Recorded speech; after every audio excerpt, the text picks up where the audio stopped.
two panels on approaches to transmission in the West. Our panelists here will be talking about their own experiences studying in Tibetan seminaries. So some of you may, and for good reason, resist my characterization of Shedras and monastic colleges as seminaries, but I think that there is good reason to think about that term, because it highlights some of the issues that we face in adopting and integrating the Tibetan system into our modern and secular society.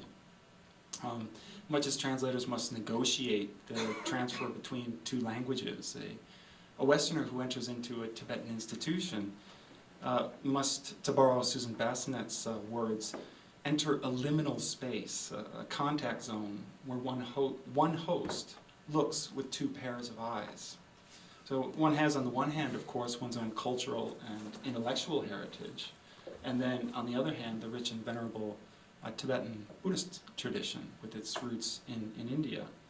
So, and as Anne Klein was pointing out, that the mappings of these two systems don't always work perfectly, and in those cases, like the analogy of yoga that she used, we have to adapt the postures to our own bodies. And I think that perhaps today we'll hear about some of the ways in which our panelists adapted themselves, their bodies and their minds to the Tibetan institutions. So some of the points of departure, of course, are cultural, such as ideas about gender and sexuality and so forth, whereas others are pedagogical and some are intellectual. So we'll be talking about each of these. I think that we'll touch on them, and if not, please feel free to raise any issues that or questions that you have afterwards. So the format for today is each of our speakers will speak for 10 or 15 minutes, and then that will be followed by an open discussion. So with that, let me please first introduce our panelists. Here we have, first will be Katrin Querl, I believe is how you pronounce her name.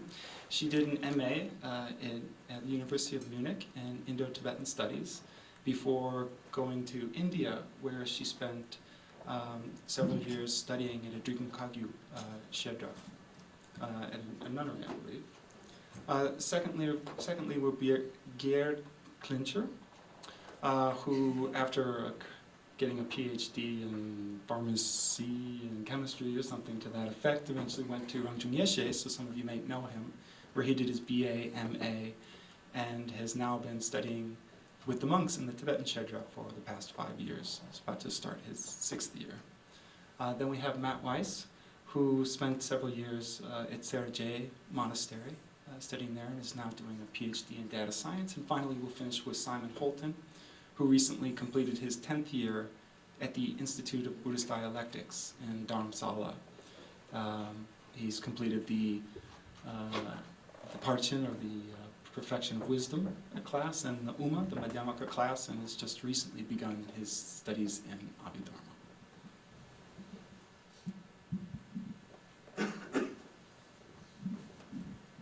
Can you hear me? Yeah.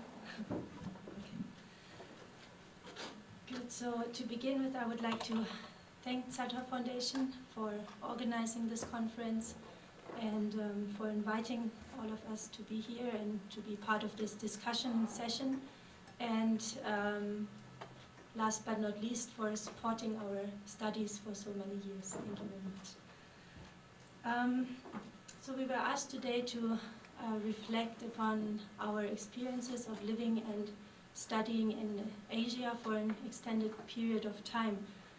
So as Bob already mentioned in his introduction, I spent about the same period of time studying in a Western university and in a traditional Shedra in Asia. Therefore, I would like to reflect these experiences in terms of translation, which I understand to be an important part of transmission, and which was also the main reason for me to undertake these studies. So first I would like to introduce a short list of key skills that I, as an aspiring translator, think are important.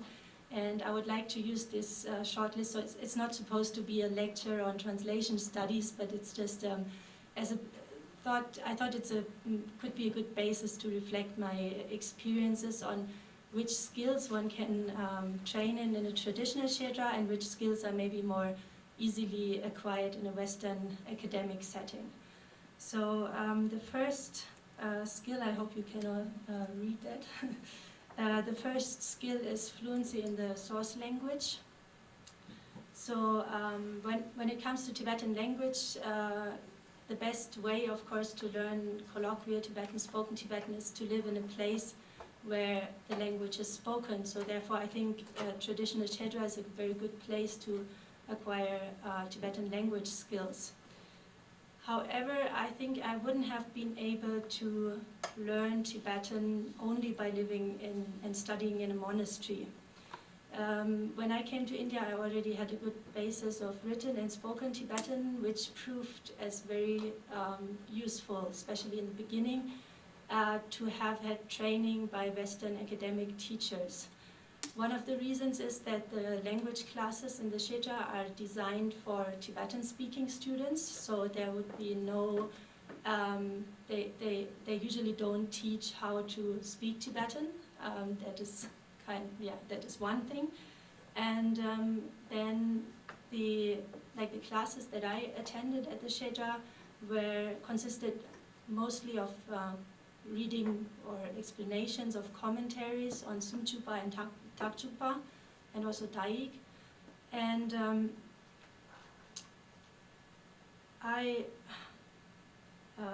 so when, like, for example, like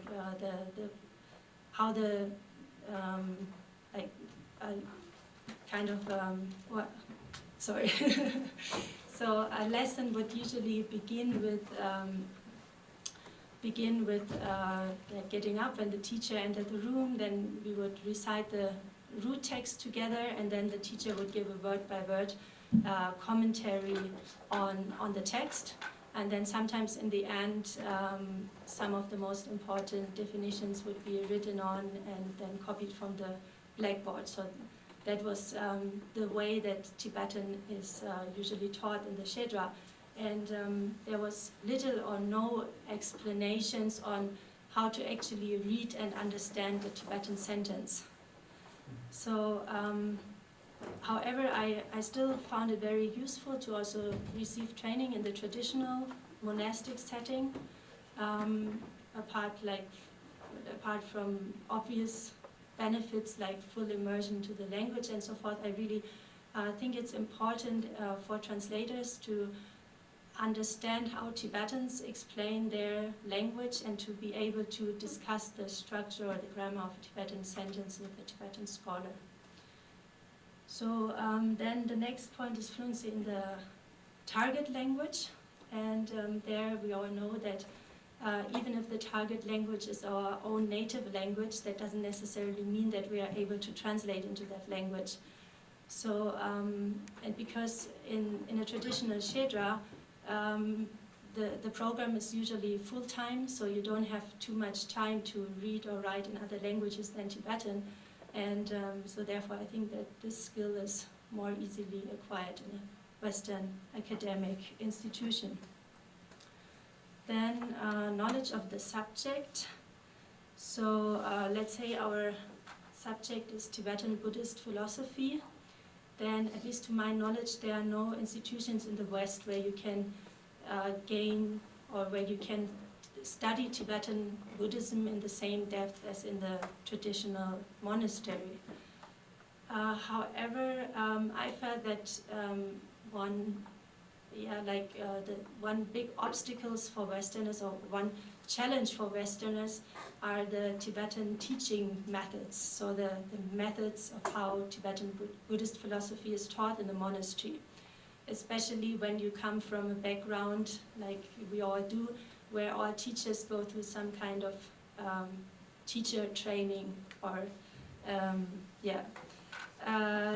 For example, I remember one of my teachers who always used to focus on the wall behind us when teaching, and after 6 months he still got the names of his 10 students wrong. So you can imagine how much interaction between teacher and students happened in that classroom.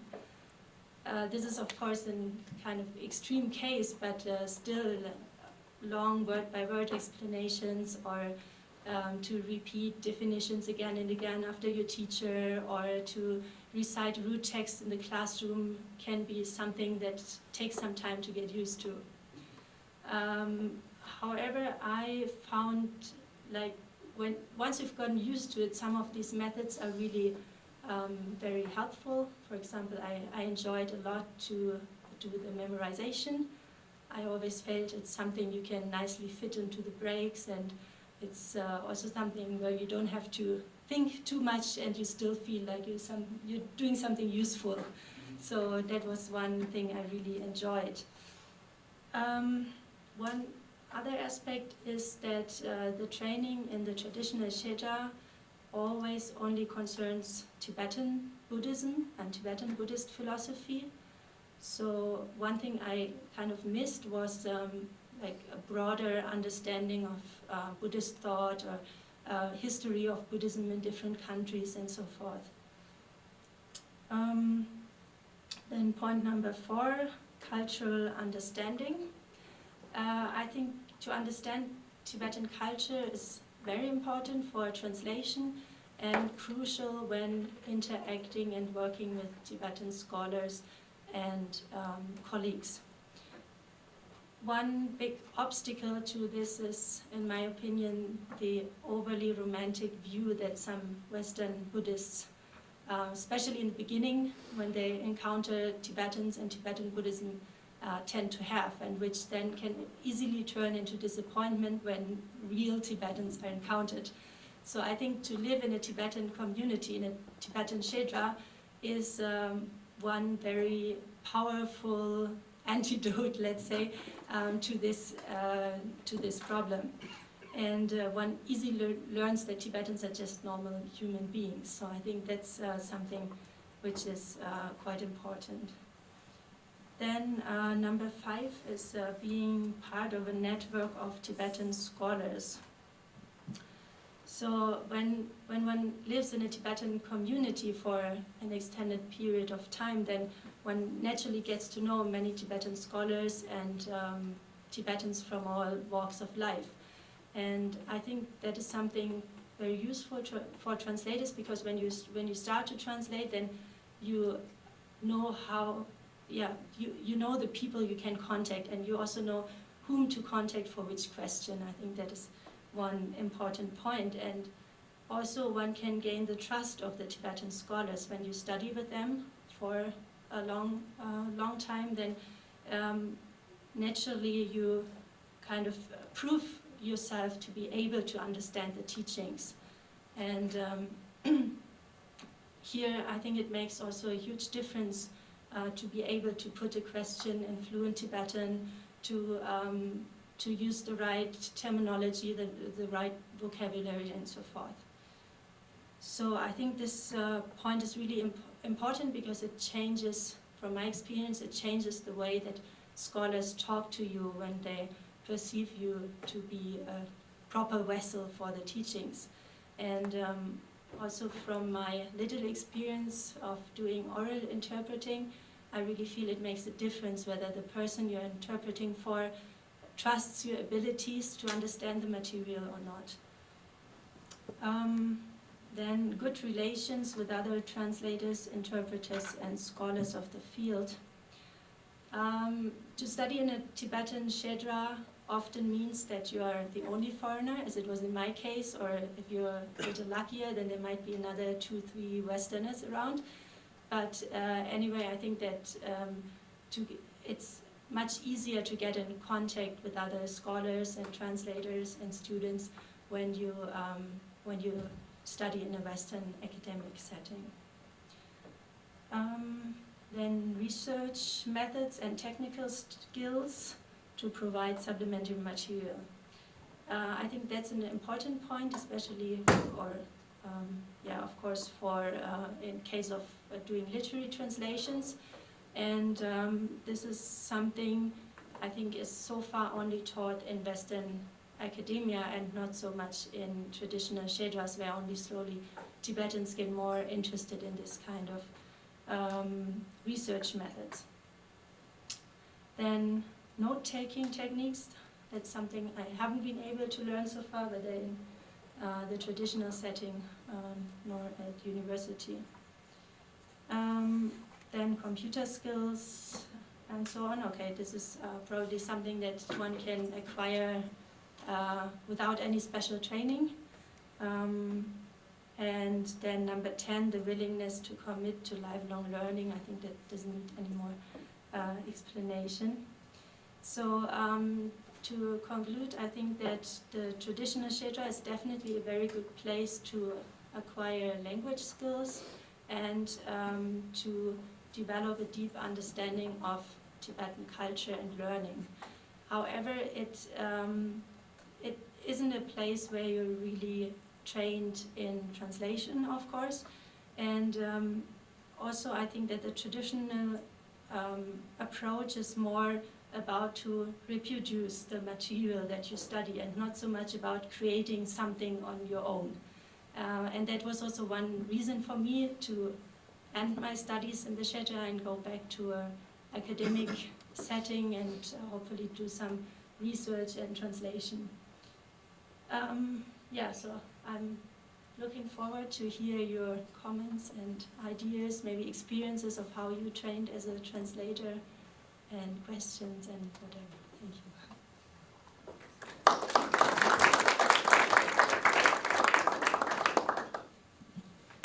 Thank you very much, Katrin. So now Gerd is going to speak a little bit about some of the differences between an academic approach or an edic approach and an emic approach, whether it's a subject, a participating subject, or from an objective outside point of view. Yeah, thank you very much. I think I would like to summarize the title as the ideal institution to study Buddhism in the West. So I have no clue what that actually is, but it definitely will involve an emic approach and an academic approach at the same time. So it has to be a mixture of both. And I would like to raise a few issues here that I'm sure many of you can comment upon. I think most of you have more experience than I have actually in the field. And I would also like to present a little bit from my experience at Rangjung Yeshe Institute, which is trying to exactly do that, combine academic studies with traditional emic studies. So emic, just to define the term, I didn't know what the term emic means actually before I came to the bar, because I'm a stupid scientist by education, and we don't learn such terms. Also, we don't know much about language. But anyway, one has to do one's best. So emic is an approach that looks at a tradition from the inside. So that's exactly what it is done nowadays in the monastic institutions in Asia. And it's exactly what's not done in academic institutions in the West, where this is an academic approach that looks at the tradition from the outside. Right?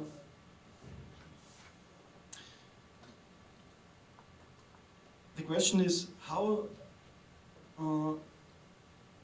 is it necessary to have both, or is it okay to have one only, or the second one only? I think if we want to create Western Buddhist scholars that have an understanding of Buddhism to a similar degree as Tibetan Kempo or Geshe has it, it's completely impossible to do it from an academic point of view, simply. So in a Western university, I think for me, there might be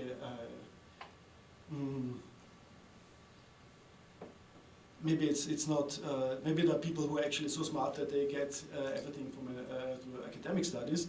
But for the most part, in an academic environment, You can get an excellent education in a lot of things, but you will never get an in-depth understanding of Buddhism. It's simply not possible. It's not the objective of the university, and you don't have the means to do it there. So there needs to be an emic approach in place in order to create Western Buddhist highly competent scholars. The other question is, of course, can we simply then forget about an academic approach? And I think that's also, unfortunately, not possible.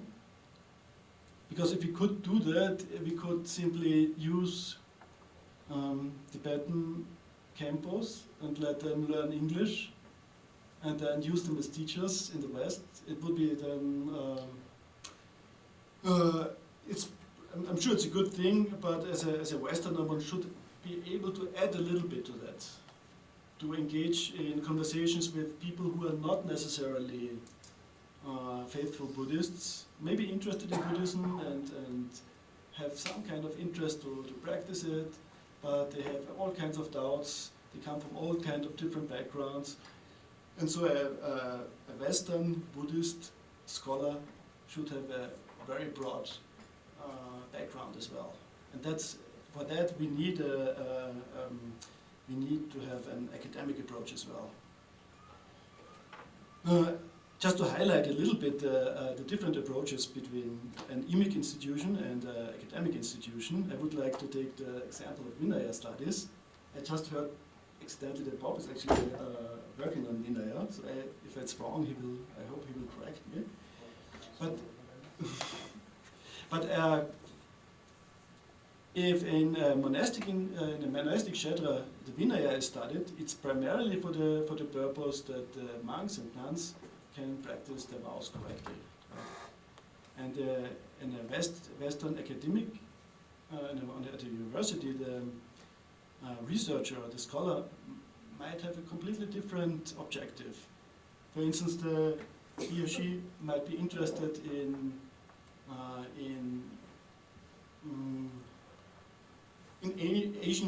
ancient society, in ancient Indian society. The Vinaya kind of provides a lot of sources for that. So the researcher will be a specialist in Vinaya because she has to kind of research all these texts. But actually, the field of interest is not Buddhism at all even, but it's ancient India.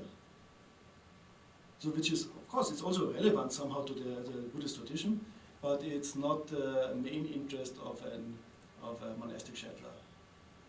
So one has to, I think just to highlight the different approaches here.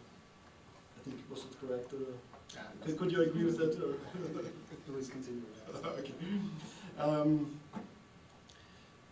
So one needs to have somehow a combination of both, but I think the focus must be very much on the emic side. So because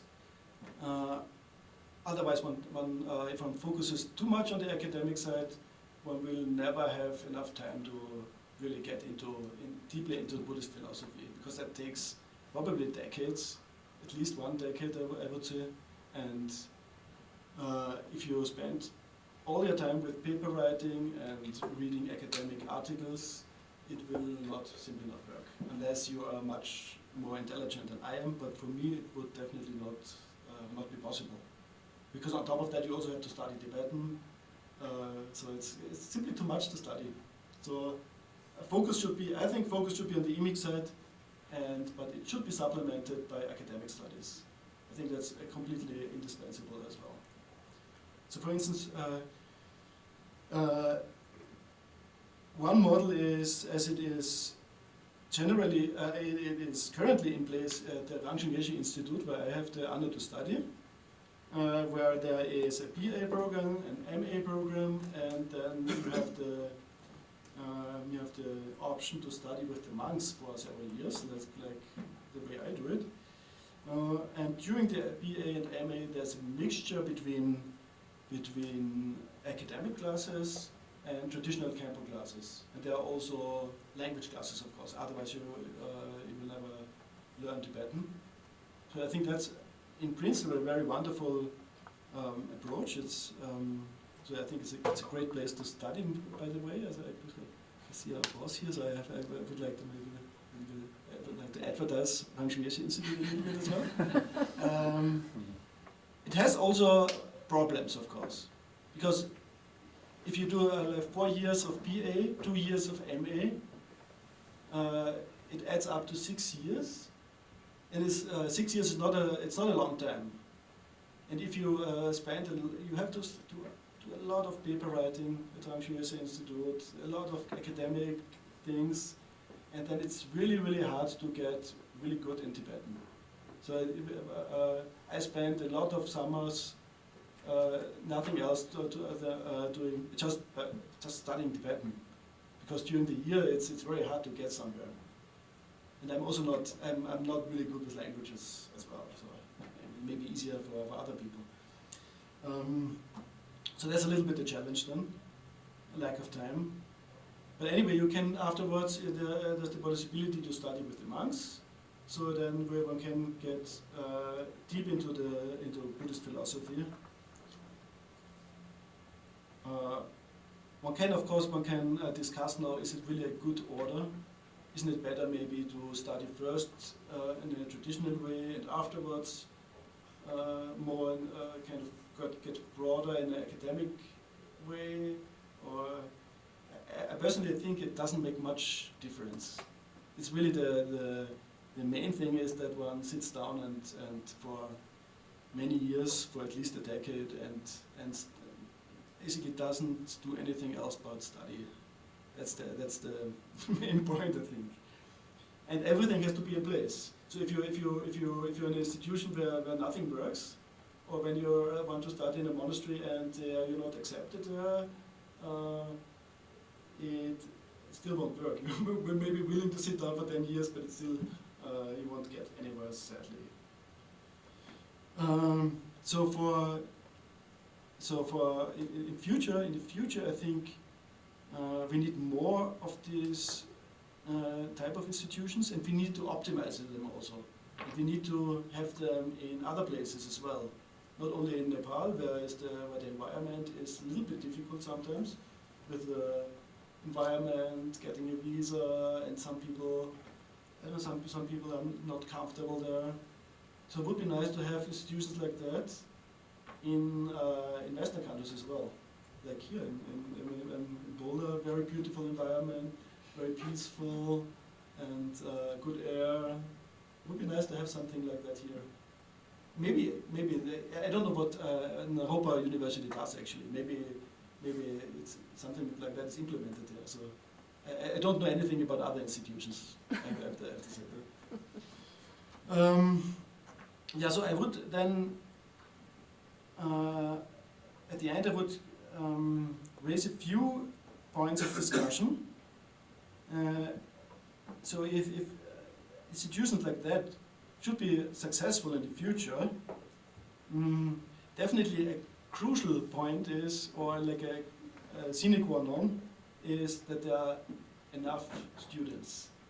If there's not enough interest, it will never work. It's no question about that. Of course, one cannot create the interest out of nothing, but I think it's possible, having worked in pharma marketing for many years, I think it's possible to stimulate the interest. If there is, if people, skillful people are working on that and have also some kind of budget, I think it would be possible to greatly enhance interest in that. But one has to work on that. And I'm not saying it should be like advertisement in the newspaper or so. It's not on this kind of. One has to do it in a very sensitive way, a skillful way. I don't know how to do it, but if the right people work on that, I think they can achieve it without being too. I don't know, without giving the impression that we want to sell washing powder or so.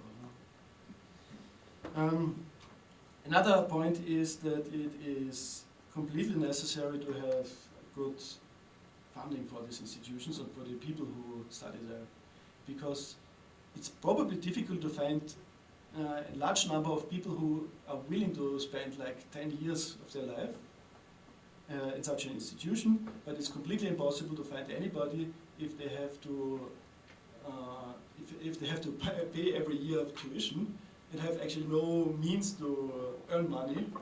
I mean, nobody's as rich and as generous to.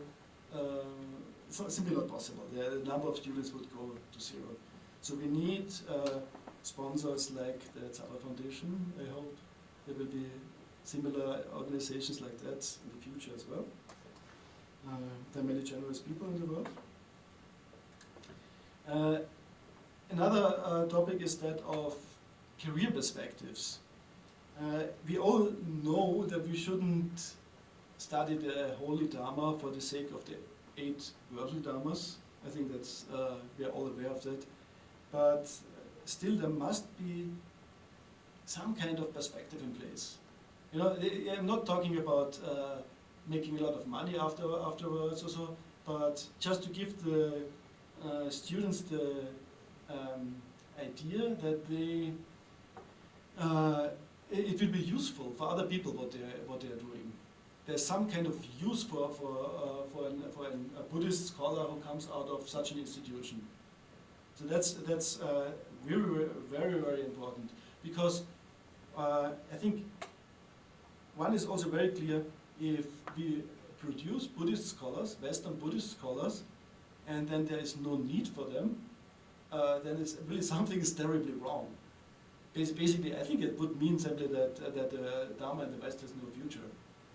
So there must be some kind of perspective for the students who undertake such studies. And then there are a lot of other technical issues. For instance, like what language should the institution be in? Should it be in Tibetan? Might be relatively difficult if you have an institution like that in the West to teach them Tibetan, right? Tibetan language when it's all Westerners. Probably impossible, I think. Only Tibetan is probably impossible. Only English is also kind of difficult with the low standardization of the Dharma language in English. I think it's not possible really to become a Buddhist, Western Buddhist scholar without relying on the Tibetan language to some degree. I think it's probably not possible. I don't know. There may be some experience in other schools that are already existing with purely English programs. But I think to come to a high level, one needs some degree of competence in the Tibetan language. So it has to be some kind of mixture, Tibetan and English. And the last point here I would like to mention is that of teaching methodology. Like the way that Katrin described her experience in the monastic Shedra is probably not the ideal way, definitely not the ideal way to teach Buddhism in the West. There must be better ways to do that and more efficient ways to do it.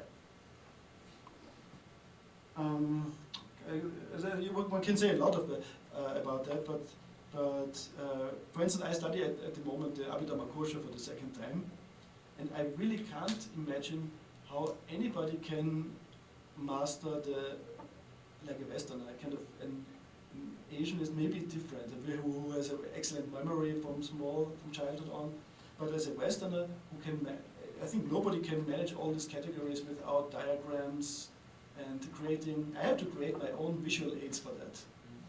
And if that's already, if somebody creates that for the school, it can be used for the teaching program, it would shorten one thing, it would actually make it possible to understand the Abhidhamma, and it will also kind of shorten the time for studying it.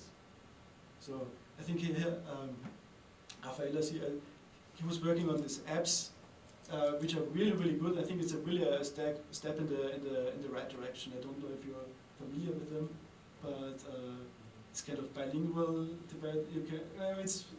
if you're not familiar with it, you should look at them. They are really, I think that's a step in the right direction. So, yeah, so I kind of raised a few topics. I hope you will have come up with some ideas at the discussion with the Lozang.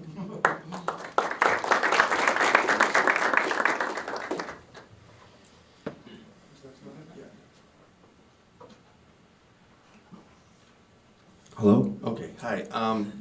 So I spent 7 years as a monk in Sera Je Monastery, and I was in the Geshe program. So I was, for the 6 of those years, I was in the debate program. I've been back 2 years. I've never translated. I've more than just dabbling for my own personal purposes. So what I'm going to what I'm going to talk about is, if I were to become a translator, how would my education in Sera have benefited me? So looking back at my studies, how could I use that kind of study and what was unique in Sera to help bring Buddhism to the West? And so the sort of overarching theme of what I'm going to talk about is just the contact between Buddhism and the West. And so the first point is, as I'm sure most of you know, the debate that goes on in the Tibetan monastic tradition, in the institutions. And there's 2 purposes in general to this. And this was, before I went to Sera, I read George Dreyfus's book, Sound of 2 Hands Clapping. And I mean, that really made me fall in love with the institution and the program. But he talked about 2 uses of debate. I think he definitely talked about a destructive aspect, and that it was kind of the ultimate embodiment of the Madhyamaka philosophy sort of in action. But the first 10 years in Sera, and it's more or less the same in the Gelugpa, the larger Gelugpa monasteries, you don't study Madhyamaka, you don't study Uma, but you're debating, 3 to 4 to 5 hours a day. So I would characterize that more as a kind of constructive debate. And the term that was thrown around a lot was resolve your doubts. So you go to class, and every teacher has a different pedagogy, but basically they would just read through the text, maybe comment on it, maybe there's some debate in class. But then you were really on your own and left to just debate whatever you wanted at debate, in the sense that you could bring up any topic. Now, whether you would find someone who didn't think you were crazy or was willing to engage with you on that topic, so there were certain institutional constraints, that's another question. But you were given a great deal of freedom. And this ties into my point about debate, that so I did a bachelor's and master's here in physics and math. I didn't study humanities, but I don't think there's as much debate going on and as much freedom to explore ideas on your own in the academy, in particular in the humanities. It seems more like read this, go to a lecture, write a paper, and maybe there's some class discussion. And so even within this constructive aspect of debate, where you're just trying to internalize the tradition or quote unquote resolve doubts, that's a whole another question of what it means to resolve a doubt. But I would sit in my room and I would be reading a book for maybe looking at one passage for a half hour or whatever, and I'm just kind of spinning around in my own head and I don't get it. Then I would go to debate, and after 5 minutes, sometimes because of something that, so the debate I'm thinking of is just one-on-one debate. So I would be standing up, for example, and I'm asking questions to the person sitting down. There's also group debates, but they're a bit different. In this case, sometimes it was just something that the person sitting the answerer would say. I'd say, oh yeah. So there's just that dynamic of just having a discussion with someone else. But I think it's also that, of course we go to class and we read books like everybody who studies anywhere does, but it was kind of like a kinesthetic engagement with the text when I was debating. And sometimes, just because if you've seen how the debate goes, there's a lot of hand slapping and jumping. And it is kind of just bravado, but the fact that your whole body is engaged in it, and you're doing, I think, in a sense, it helped to get me out of my head and out of those, like spinning those wheels, like when I was sitting in my room. And I think it was someone mentioned in one of the plenary sessions yesterday about scientists who, when they weren't thinking about things, they would suddenly get this insight. And so Heisenberg was frustrated with his work in physics, so he went to Finland, and that's when the uncertainty principle occurred to him. It was kind of in those moments when you weren't really focusing too hard mentally. And I think that was one really good aspect of debate. I mean, I'm just speculating, but maybe that sort of engage in that active aspect of it is what allowed new ideas to come. And I mean, if you ever debated with Tibetans, after a few years, you get pretty thick skin when they're like telling you you're an idiot, or, I mean, and you learn to tell them they're an idiot too, and just, that's how it goes. But it just helps, like, I don't know, your defenses are kind of down, and then there's a lot of new ideas that came to me during debate. And again, whether it was just through the dialogue and the interaction, sort of forgetting about the wheels spinning in your head. Yeah, so how would we, I mean, if you're thinking in a university, how would you implement something like this? I don't know, I've heard Jeffrey Hopkins used to teach debate. Someone mentioned that in a talk earlier today at UVA. But this goes back to the whole question that was brought up in one of the smaller group sessions I was in yesterday, and I'm sure it's just, what qualifies you to be a translator? And so one qualification is you want to translate, hopefully, what you've studied. I mean, there's so many genres in Tibetan, and if you can read maybe Tsongkhapa's Madhyamaka, maybe you can't read like Mipam's Madhyamaka or something. So I suppose the main qualification would be is that some text that you studied and you know well. Again, what does it mean to know well? But I think part of the debate training and the freedom that was given to us in Sera is that you get to the point where you can deal, or you can at least come to your own conclusion on these difficult passages. And you get the confidence to not just go and ask someone else. You ask other people, you come to your own conclusion, but you kind of add them all together and take a weighted sum of all these different ideas. So the different ways, what qualifies one as a translator might be related to the different ways that one came to understand that particular text or whatever text they're studying. And I think one thing that I took away from Sera is this engagement in the debate and just the ideas that would sort of come to you when you weren't so caught up in your head. So that was the first topic I wanted to talk about. Just debate is sort of, that was, if and when I become a translator, that will have been something that was really a really valuable tool that I got over in Sera that I couldn't have gotten if I hadn't gone to India and studied in a traditional institution. And while I was over there, I had a lot of time to also study Western philosophy on my own. I'd never really read it. I had taken some classes in college. And maybe the reason I was interested in Western philosophy before Buddhism, but maybe the reason I also took the study of Western philosophy up is because a lot of the modern Buddhist scholarship that I was reading, when it did a kind of comparative study, it looked at modern Western philosophy, say everything after Descartes. And then at some point in my studies over there, I started looking at the medieval Christian scholastics. I don't remember the reason why, but when I started listening to some lectures on them, it hit me that it was astonishing. They were doing it, we're doing exactly every day in Sera what they were doing, more or less. In the sense that you have a set of canonical texts, and you're using logic to interpret them, to resolve contradictions. And it was much closer, what they were doing was much closer to what I was doing on a day-to-day basis than, say, whatever was going on with like Descartes or Kant in that sense. We still were grounded in a tradition.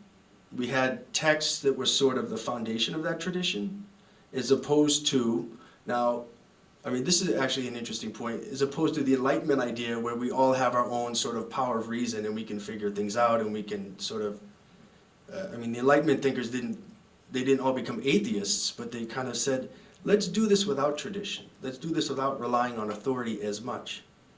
Now, in the Tibetan tradition, you have a lot of emphasis, especially, well, I don't know especially, but there's a lot of lip service in the Gelugpa tradition given to reason, and that we're using reason.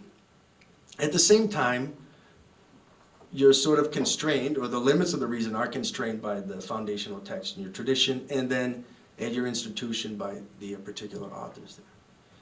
So that, I mean, I'm kind of just bringing this up as an anecdotal point, that might be one area of research to look at as we're bringing Buddhism to the West. Because we have a tradition it's not as big as it was in, say, the Middle Ages, but we have a tradition, and we have a lineage that was doing pretty much the same thing as that we're doing in the traditional institutions.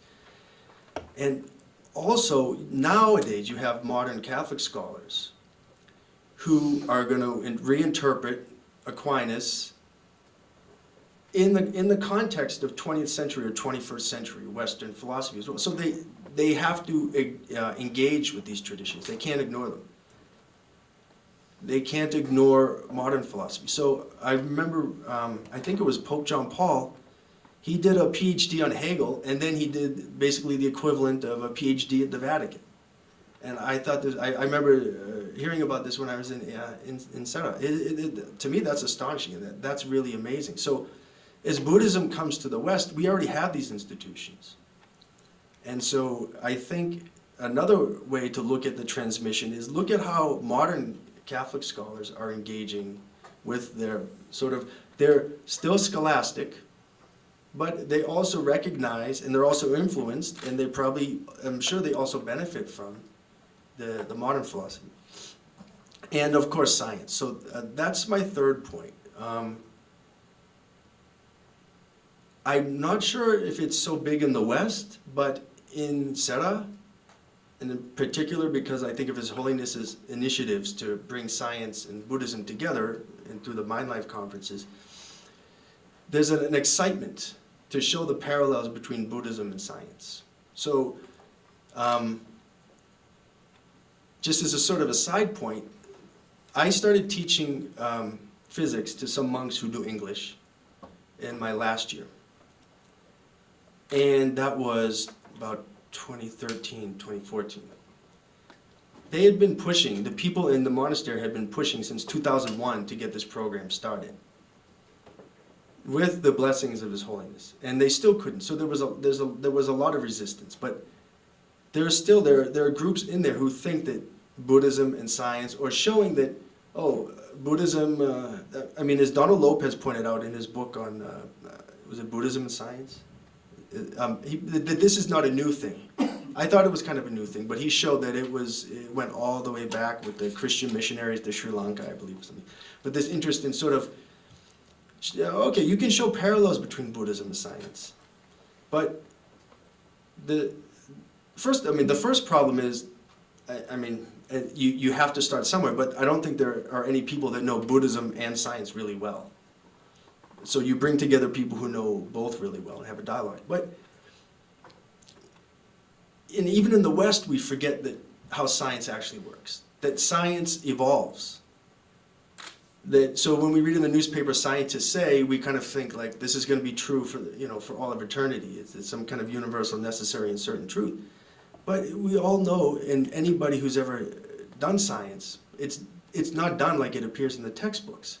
So, for example, you had Newton, and he was right for 300 years, and no one thought that Newton would ever be overthrown. But then electricity and magnetism comes along, and nobody could have foreseen that in the 17th century.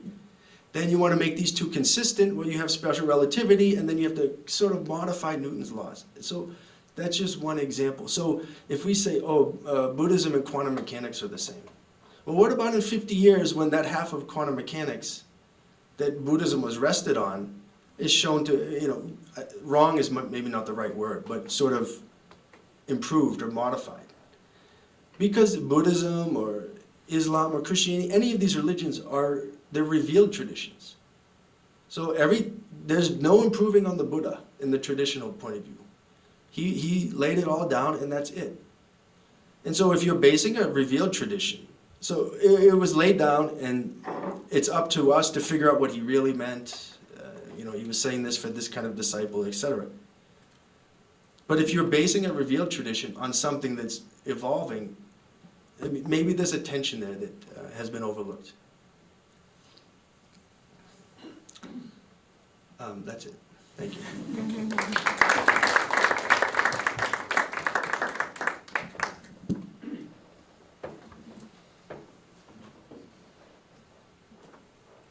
Hi, I'm going to use my computer because there are a few quotes that I'll probably quote, and I can't quote them out of my mind at the moment. So, hi, my name is Simon Houlton. I'm from the UK, and I've been studying in the Institute of Buddhist Dialectics in Dharamsala for about 10.5 years now. They have a 16-year, what we're now calling a Rime Geshe program. So it has many of the topics which are very similar to Matt's experience in Sera, but in the later years we do some shorter courses on Kagyu, Nyingma, Sakya, and we also do 2 years of Tantra, which I haven't reached yet, but I'm studying Abhidharma right now. So it's a kind of a little bit unique program in the sense that my history was that I kind of came to India as a hippie and encountered the Dharma and then started studying the language, and then in about 2000 I tried to go and live in Drikung Kagyu Monastery as a lay person, which was kind of okay, but I wasn't allowed to go to the debate courtyard, and I very quickly found that the classes were kind of evolving so fast that I couldn't keep up and understand. So I moved up to the dialectics school, and they take lay people as well as monks and nuns, so it was basically the only possibility for me to follow this kind of program as a lay person. And they also have this, in my experience, is a little bit, as we say in India, same but different from Matt's, because IBD, or the Institute of Buddhist Dialectics, has this kind of Rime approach, so that there's a kind of lighter, there's a sense you're a little bit out of the tradition, and it's a little bit lighter. So today I wanted to just, in my time, to talk a little bit about, my interest is Rime, probably Rime or non-sectarianism or ecumenicalism or whatever you like to call it in the very broad sense of the word. And because the Institute of Buddhist Dialectics has this kind of quite light approach to the traditions, I thought I'd take my experience in that institute and then kind of relate that out into the bigger subject of the Dharma as it comes to the West in relation to how different Buddhist traditions and Buddhism and non-Buddhist traditions encounter each other. And I have a thesis which will probably be proved wrong, but that using the debate tradition might be one tool that we could use in order to kind of draw create a kind of sense of at least contact with the different traditions. So the ground for my talk is a very famous quote that many of you, or most of you, will have heard from the Ghana Vyahua Sutra, which says, "O bhikshus and wise men, just as a goldsmith would test his gold by turning, cutting and rubbing it, so you must examine my words and accept them, but not merely out of reverence for me." So this is kind of my living ethos. This is how I kind of I was very fortunate in the I've also had contact with my first contact with Buddhism was with the Zen tradition and the writings of the Zen tradition, but I never really encountered much in terms of practice. But about 10 years ago I started to also have contact with a kind of quite radical Zen tradition, which my teacher was given transmission in Japan, and he was from England and lives in England. But he was very, even within the Zen tradition, he was quite radical. So I had a little bit of experience of trying to, put these two extremely disparate traditions together in me, you know, these kind of two very, you know, very dispersed aspects and trying to make sense out of sitting in the middle of those two things. So in terms of Rime, there's in Joseph Goldstein's book One Dharma, he talks about, I think, quite a famous encounter between Sung San, who was a Korean Zen master, and Kala Rinpoche, the renowned Tibetan master. And this is, I don't know if this story is anecdotal or not, apparently in Rhode Island, and Sung San holds up an orange and says, in his classical kind of Dharma combat way, "What's this?" And Kala Rinpoche looks at him kind of, he goes, well, he keeps on with this, "What's this? What's this? What's this?" And eventually, Kala Rinpoche turns to his translator and says, "Don't they have oranges in Korea?" So this kind of, for me, my encounter with Zen, and also I have a kind of scattered mind, so I love to kind of incorporate lots of different things into one. This kind of shows you the complications when Buddhist cultures come together, and we live in a very unique time in kind of world history, really, in the sense that in Nalanda, of course, you know, there was a lot of contact between different Buddhist traditions, and you know, and that contact was extremely fertile, and we now live in this time where, you know, we have this all over the world, that you can have it on the internet. You don't even have to travel. That you have access to all of these extremely disparate kind of teachings. And so, you know, this has, of course, many benefits, and it also has some drawbacks. For me, the question has always been, what is Rime? What does being non-sectarian or ecumenical or, I don't know, kind of non-judgmental or something, whatever, I don't know what you like to call it, what does it mean? What is it? And my experience in the dialectic school was also kind of profoundly, the dialectic school has this very lighter aspect where we study Kagyu Sakya Nyingma also, it's much kind of more open in some sense, but also, I think, was it your classmate, Sean, Gen Tenzin Gyurme, who's a teacher, was my teacher for 7 years, came from a Nyingma family, but had this incredible way of presenting the material to us. So we basically kind of threw out the textbook, so to speak, or the standard textbook for Prajaparamita and for Madhyamaka, and we studied Lama Tsongkhapa as a kind of, you know, as a kind of basis, but he would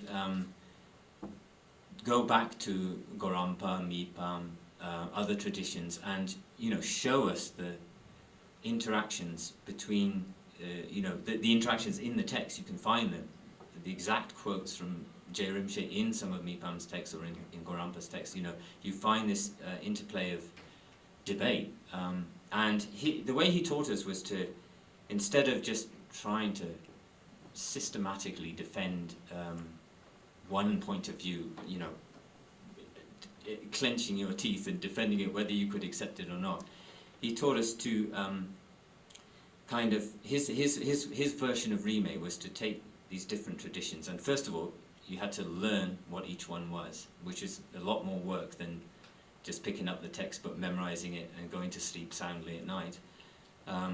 We had to kind, you know, you had to kind of make sure that you had clarified what each of the positions were of the different scholars, and then to sit in the middle of all of that and watch just watch the reasons. So you know, if this person says this kind of reasoning, how does this person reply? And you had this kind of matrix of reasons without taking any sides at all. You can just kind of sit in the middle and watch this kind of matrix of reasoning, and then eventually kind of figure out what works for you, or what you think had the most weight, which was something that somebody else was saying here about creating something on your own. Now, the way he taught it to us was you weren't mixing the traditions together, because Mipam was still Mipam and Je Rinpoche was still Je Rinpoche, but what you ended up creating for yourself was a kind of, you know, mixed map of different kind of assertions. You know, so you would say, well, on this particular point, this scholar seems to be more kind of effective for me. You know, it's a kind of subjective judgment. but this was a very unique way. He was a very unique teacher. This is not, this isn't. It was a very hard, very fortunate thing to find, and it kind of. I thought maybe so this was the way that we did it, kind of within the Tibetan Buddhist tradition. We're taking the different scholars from the 4 or 5 different schools, and over time figuring out, we're sitting in the middle of all of this kind of interplay, and trying as much as you can based on reason to kind of come up with what you thought was the best. So that it ends up as a kind of personal remake, which may be totally heretical, but I found it very very useful, because you were given the space to kind of decide, well, I think this looks the best to me. So and there was never this sense of kind of pejorative sense of dismissing anything at all. The idea was to you kind of owned it and said, well, okay, this is good for me. This, I don't say that Mipama is wrong. I don't say that J. Rinpoche is wrong. I feel that this is the best way. I don't know if this fits in. I read a little bit of Ringo Tuku's book on Rime before coming here, and the approach which he suggests seems is very important, that you don't mix everything together and you don't end up with a big kind of soup of things. And to some extent, what I'm suggesting, it does become a little bit of a soup. But I think for the tradition of debate and reasoning, logical reasoning, I think this kind of thing can work. I think if you are at the level of actual, meditative practice or sadhana or something like this, then I think that then it would be very important not to mix, his point was that you didn't want to mix all of the traditions together, so they remained very separate, but you created, Rime was to kind of create a sense of respect or openness towards everything. But they remained extremely separate. Now, I wonder whether that, when you're talking in terms of practice, that might be really crucial, because otherwise, mixing all kinds of sadhana practices and mantra practice together would be very ineffective. But I think perhaps for debate and logic, it might be, maybe it's okay to kind of own your own thing and just say, well, this is what I find the most useful. And that kind of is free. It kind of gives you a freedom of thought to kind of try and integrate some of these things. How within the Tibetan tradition, how would that work? I once was kind of slightly involved with a project one of the Dalai Lama's projects to kind of build an institute, a kind of non-sectarian institute, and one of the methods that the Dalai Lama suggested for doing this was to cut out any form of sectarianism, was to just go back to the Indian texts, and just go back to the Kangyur and the Kangyur and then to the Tengyur, and not have cut out the entire commentarial tradition from Tibet as your starting point, and then you could use the later layers of commentarial literature to go back and explain it, but then you had to fight for your position rather than just having that as the accepted basis. So that was one suggestion that the Dalai Lama was saying, and using a logic and reason from Dharmakirti's tradition. Rime with other Buddhist traditions, I had a very interesting encounter with my Zen teacher, and we were sat at the kitchen table for hours talking about impermanence, and he suddenly just picked up a cup and smashed it on the floor. But unfortunately for him, it bounced and didn't break. So I thought I'd won that one. But his point was that we were talking about impermanence, and he just wanted to show me that there's your impermanence. And how do you draw together those two things? This intellectual understanding and processing of, and then the real, this tradition which is spontaneous and in the present moment. He said death and rebirth and all these things. He was totally dismissive of it. Yet by sitting with them and meditating with them, you could absorb something. And so these encounters can be very difficult, as in the first example about the orange in Kuala Lumpur. So I'll finish up, but the topic also in the end, if you talk about Rimi, it also spreads out into these other areas of other bodies of knowledge. Buddhism encountering other bodies of knowledge, such as science and Buddhism and the Mind and Life dialogues.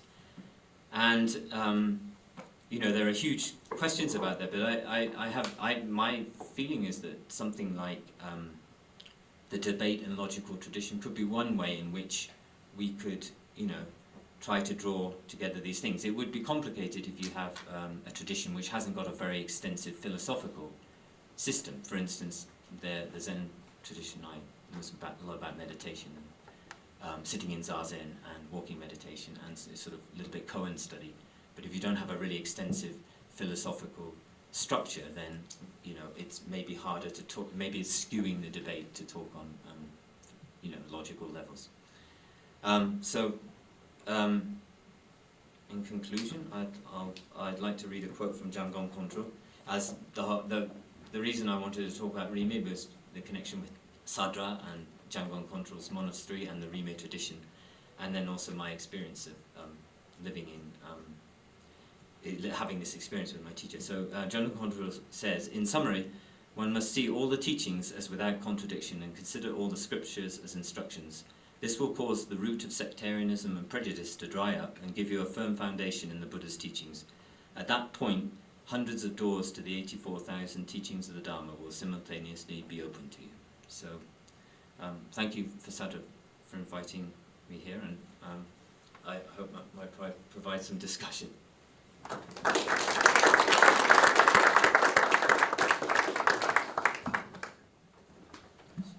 Well, thank you to all four of our panelists. Your reflections are all, I think, you each touched on some very important points, and the overarching question of you know, approaches to transmission of Buddhism to the West. We heard some, you know, of course there's a great respect for the tradition, also at the same time an acknowledgement that we come from different backgrounds, and things like pedagogy, for example, might be adapted in certain ways. Language, and then other material challenges like time and so forth. So I have some questions of my own, but I would like to first open the floor, because I know we have many people in this room who have had experience in Asia, in Tibetan institutions themselves. So, but anyone who's here has any ideas, please feel free to raise your hand.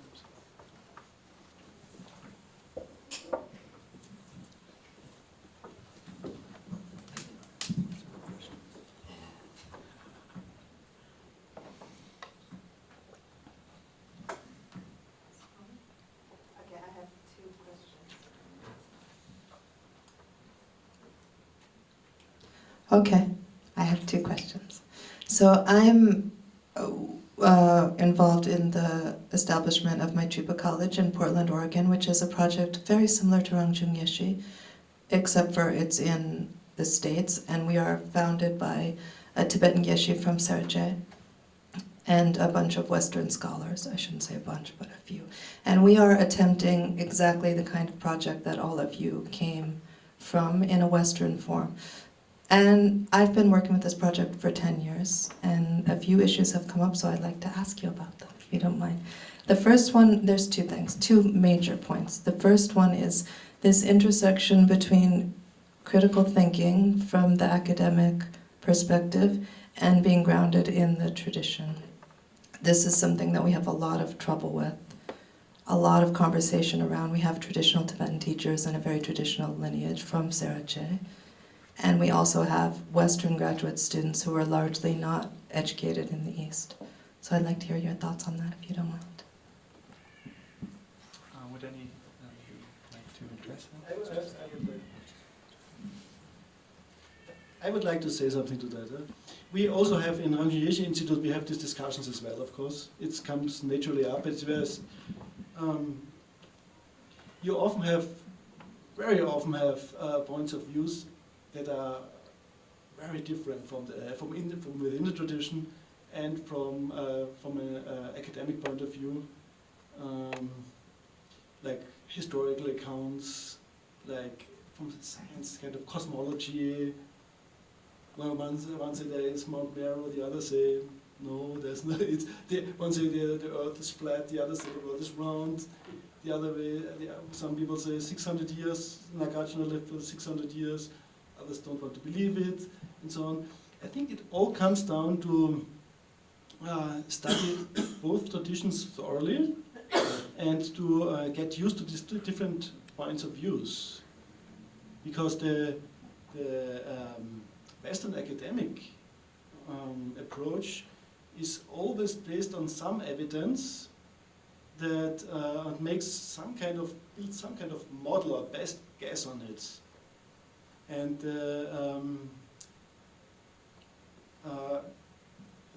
from the tradition, from the point of view of the tradition, many things are actually that are asserted. In kind of historical accounts, there is usually historical accounts are definitely filtered in a way that they stimulate faith, or they should have some kind of spiritual function. Whereas from a Western academic point of view, one tries to create some kind of quasi-objective model of history or something. So it's really a different approach, and I think if one studies both approaches very well, I think it's kind of, I think for me it dissolved naturally. I don't know what my other colleagues have to say about it. May I, also if anyone from Naropa is in the room, it might be really interesting to hear their perspective too, because Maitripa and Naropa are probably the closest we have to models along the lines of what Gerd was proposing. So for you at Maitripa, have you found a way to address these, so if we begin with first principles, these educational, intellectual heritage of science, that the Tibetan tradition has different first principles. So what different ways have you tried to bridge those, to establish the first principles for the Tibetans and for the Westerners participating? At Maitripa, actually, we don't have a problem with science or things like that. I think His Holiness the Dalai Lama has said many times, if science can prove that it's correct, then Buddhism has to accept it. So we go that way. That's not really the issue. The issue is more just this idea of original, independent, creative thought being really valid and important, and then this idea of reality as it's presented by the tradition being handed to you on a plate, and at no point does it happen that a Tibetan Geshe will say, maybe emptiness doesn't exist, that will never happen. So just wondering, that is sometimes a sticking point for people. They feel, of course, the mind is not subdued and so on and so forth, but people feel that their independent original thought is not necessarily what's important in their education.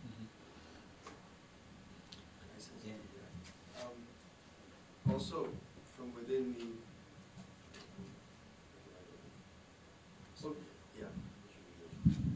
so also a lot of these sectarian differences in Tibet have political histories, and so a lot of the polemics, if we understand that the political background, then they kind of, at least for us, it's not so important.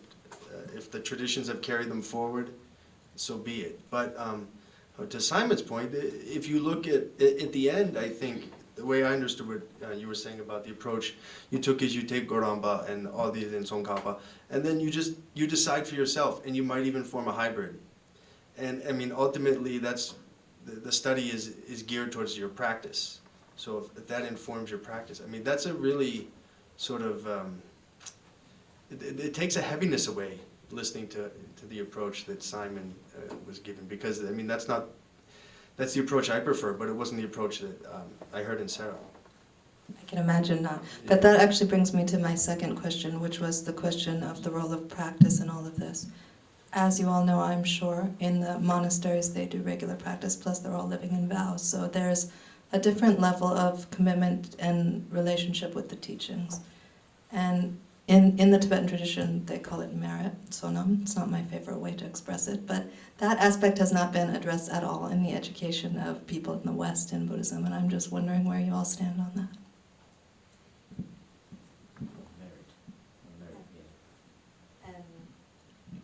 Merit and practice as part of an education. As a part of a Buddhist education? Do you mean for their visions for a Buddhism here in America, or do you mean in their own? I mean, we're experiences talking back about in creating. India? No, here And we're Nepal. talking about creating translators and people that can transmit Dharma. So, as the role of that in this kind of education, it's a different kind of knowledge and understanding that we don't really have any kind of language around here in the West. And I'm not sure if the conversation isn't happening because we've spent a lot of time saying it's superstition and it's just Tibetan and it's cultural and whatever. But there might also be something to it. We saw this morning that after the explanation from the teacher that many people were able to understand the verse that couldn't understand it before, for example. But nobody explained why that happened. I thought in Matripa that you had this kind of community service. Maybe these kind of things might, maybe we could be a little bit creative about. I mean, it's not a strictly religious thing, but maybe there are ways to incorporate. And I was always a big fan of the idea that doing all this kind of reasoning for the purpose of understanding things like emptiness was merit. It wasn't a kind of, mantra recitation or prostrations or these kind of things, but that, having a positive motivation. And then, I was told by my teachers that don't worry, you don't think you're meditating, but you're doing qigong, you're doing an analytical meditation, you're not doing placement or, so they kind of, I think maybe they just wanted to make me feel better about it. But, maybe there's some creative ways that we could deal with that. Yeah, I agree with you completely. I think that's a really nice way of thinking about it. And yes, that is what the service pillar at Matripa is supposed to be doing. In disguise. Yes.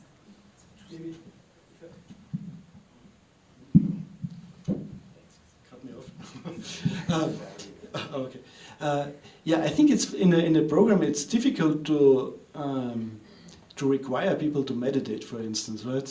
You can't really. Maximum thing you can do, you can require people to sit somewhere, but not really to meditate. So, for instance, at Rangjung Yeshe Institute, we have meditation classes as part of the curriculum, but it's not. You don't have to take it really. And then there are private groups who do like regular practice in the classrooms. So, but it's not mandatory. I don't think you can make it mandatory really.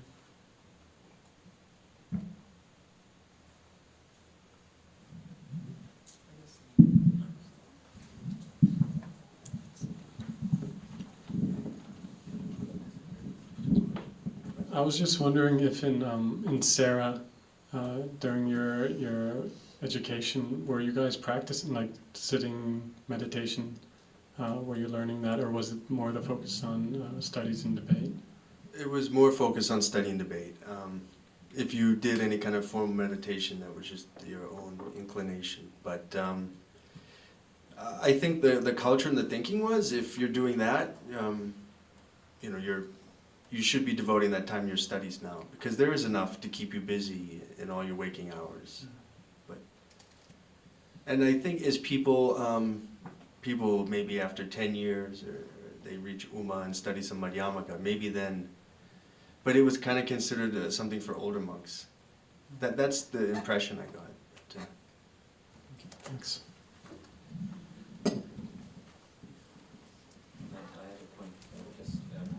I was fortunate enough 10, 15 years ago to have a short audience with His Holiness the Dalai Lama, and my big question was what's important when Buddhism comes to the West, and sorry, it was a big question for me anyway. And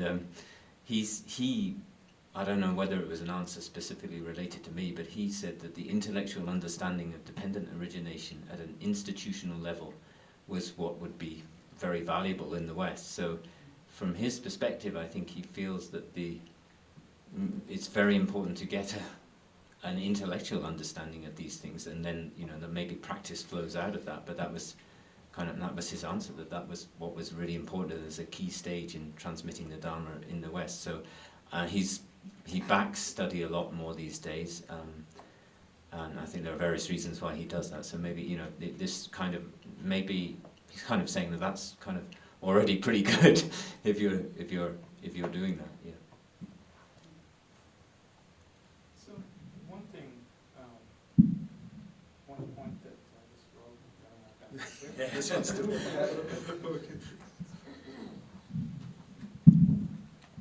one point that hasn't been addressed, and just simply to play the devil's advocate, is what is the desirability of adopting wholesale the Tibetan monastic ideal, whether it's the Gelug, sort of debate-oriented large monastery, or the Shedra approach in the West, given some of the challenges that Gerd raised. I'm curious what our panelists think, and also what you as an audience think. I know His Holiness and the Dalai Lama in public talk in Dharamsala that I attended some years ago spoke about how the monasteries are full of monks who aren't really studying or practicing. In fact, and would say that it's better to have fewer truly devoted monks than it is to have many, especially given the fact that the socio-political conditions that supported the monastic institutions in Tibet no longer exist in Tibet, in India, or in the West. So I'd be curious to hear what people think about this. Also, just to throw another question out there, you have and the type of study that each of our panelists have engaged in, and some of you all have engaged in, is, I think, an elite activity. And that here in the West, that we don't have such,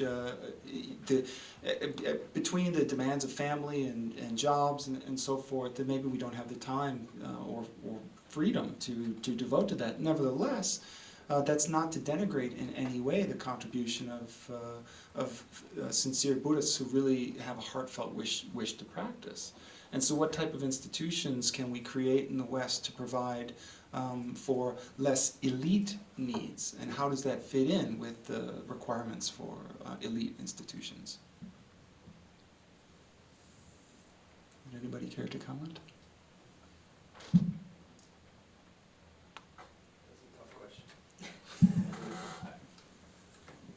One thing that I think would be really helpful in having sort of Western Shedras would be to keep some aspect of debate, because we've seen how important it is in the traditional model. But also, I also studied at Rangjung Yeshe Institute, and the Khenpo knew we didn't have debate time in the courtyard.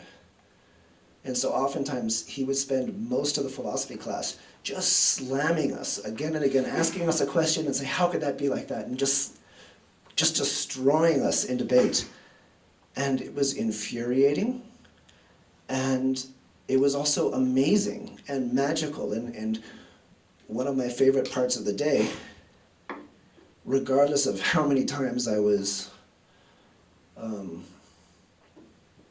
just completely embarrassed by my inability to give an appropriate answer. But integrating some aspect of debate, it really gets your thought processes churning, and it makes you sort of work through all of the material on your own, so you come to your own understanding and not just relying on other people's words. And I think that would be one nice thing to transfer over if we could.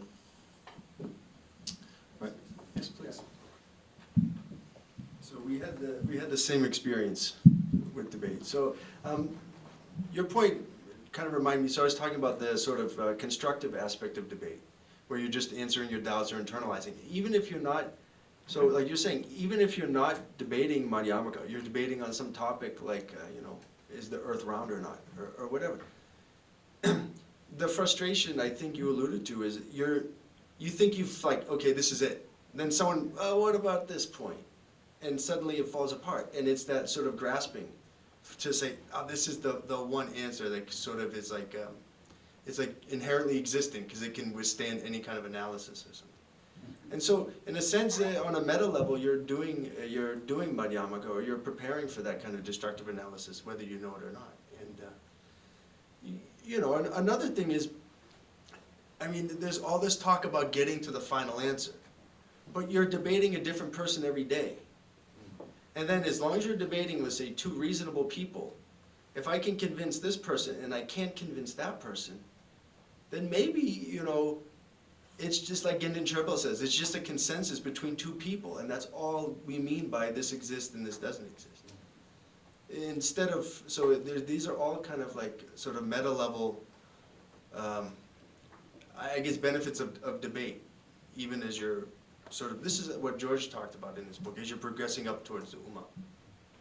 All these frustrations are kind of like a Qigong or an analytical meditation.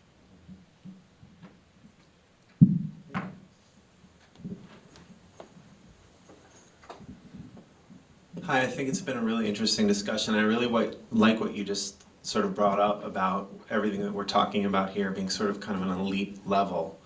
I love seeing what Maitripa's doing and having those kind of institutions here. The thing that I've been thinking a lot about lately is just for this next generation. I come from this as a publisher and thinking like, who the hell's going to read this stuff? I know Eric thinks about this kind of stuff too, even though he says he doesn't care when he's done. You know, we want this stuff to be read, all of us who are translating or publishing or sponsoring and all the activities around us.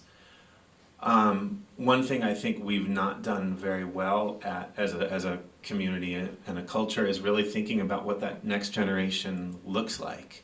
And you know, in Boulder, there's a sort of notion of Dharma brats running around, like Trungpa Rinpoche students' kids, and like, what is that next generation? I don't know. I don't personally think a lot of what I've seen is not a great model. Like, we don't have the institutional support for that next generation that would make something like Maitripa or, you know, lots of other manifestation, you know, similar kind of things, higher education in study and practice, a reality, unless we have a bigger foundation in education for younger people as well. So that's just my comment.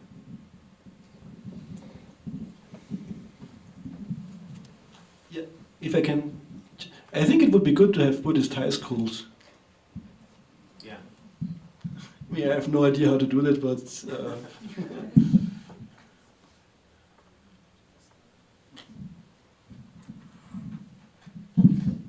That's a very interesting idea. I mean, I know that I lived in Australia for some years, and there they had even Buddhist elementary schools.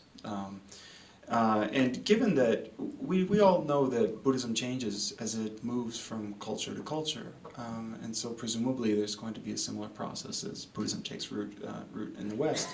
Also, one point that people have brought up several times, both here and in the larger discussions, is this is really a long-term process. And so, are there stages?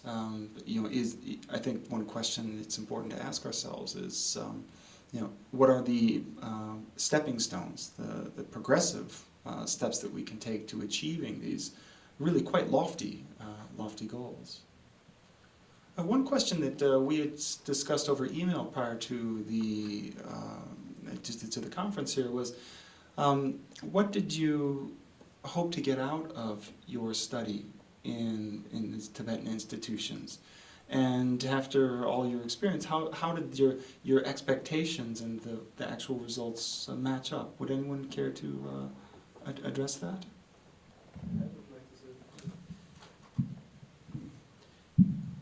yeah, my personal story is simply that I got involved in Buddhism and had an excellent in Vienna, the excellent opportunity to study with a good Kempo and a very good German translator, so I could study in German. And then I thought I would go a little bit beyond that and take 3 years off, go to Rangjung Yeshe Institute.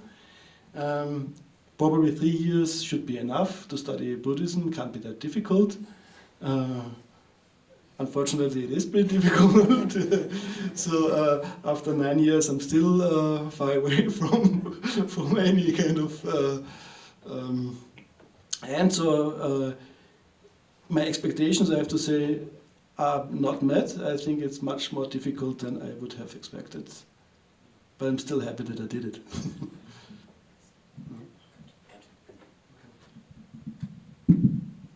Yeah, my goal when I came to India was actually just to improve my Tibetan. So I just thought I'd stay a year or two to improve my Tibetan, and then I ended up staying there 6 years. But I think that regarding what Bob said and what also I think Gerd said before, I think one really important part is that we have to give people a perspective. And that was something that I also sometimes missed in the nunnery, or what I still see as a big difference between the nunneries and the monasteries. I always felt that the monks are much more, they think they have a perspective after their studies. So they study in order to do something, whatever that is. And for the nuns, I always felt it's more like they just study because they're interested in Buddhism and they want to learn it for themselves. And that makes a huge difference in the outcome of your studies.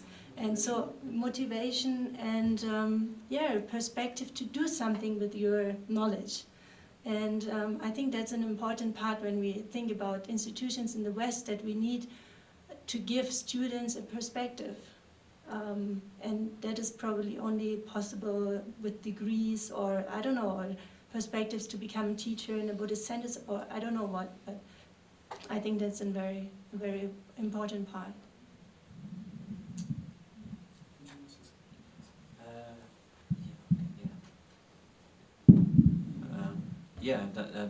I like Katrin's point very much. That, I didn't really start out with a perspective at all. At one point, my teacher just kind of said, "Right, you're going to learn debate," and somebody had tried to force me to do it before, and I was very resistant. And my teacher was a little bit insistent, and I thought, okay, I'll go along with this, and it turned out to be my kind of thing. So